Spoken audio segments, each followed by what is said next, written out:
promotes the idea of racist police unjustly targeting black people. Official crime statistics reveal that's nothing more than a myth, and that's according to Pearson Sharp. To listen to the mainstream media, systemic racism in America is allowing white cops to gun down black victims without any consequences at all. But let's break down the numbers, because when you take a closer look, the media and the politicians on all sides have it completely wrong. First off, police don't kill more black people than whites. They just don't. That's a lie. Totally false. From 2017 to 2020, official reports of police shootings in the U.S. reveal police shoot and kill more white people than any other race by far.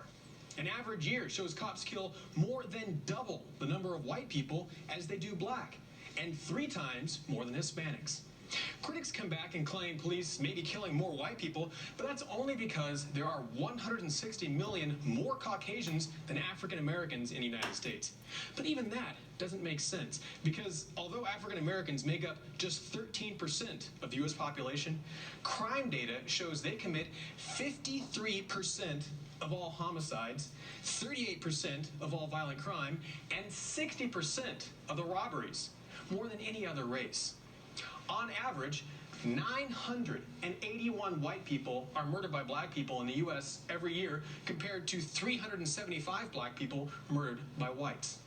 Police data also reveals that for every 10 black people killed by police, another 45 white people are killed by black people.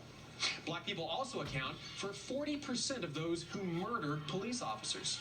So while more black people are killed proportionally by police, they are disproportionately involved in criminal activities and are still somehow underrepresented among those killed by police compared to how much crime they commit.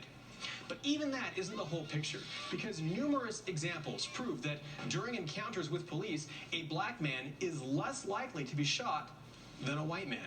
And in over 75% of the cases where an officer shot and killed an African American, the cops were either under attack or were protecting civilians. But it goes even further than that. Official data shows police officers are 18% more likely to be killed by a black man than an unarmed black man is to be killed by the police. An analysis from the Justice Department also shows that in places like Philadelphia, black or Hispanic officers were actually much more likely to shoot unarmed black suspects than white officers. But none of that is mentioned by the media. Instead, you have a one-sided picture portraying police violence as part of a widespread culture of racism, which apparently kills twice as many white people as anyone else.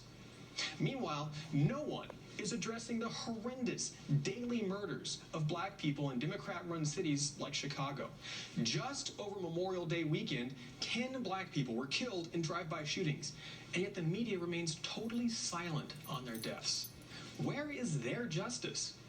Until the media, the left, and radical groups like Black Lives Matter are willing to address these issues, the myth of systemic racism will continue to claim more innocent lives and destroy the communities of the very people they claim to be helping. For One American News, I'm Pearson Sharp.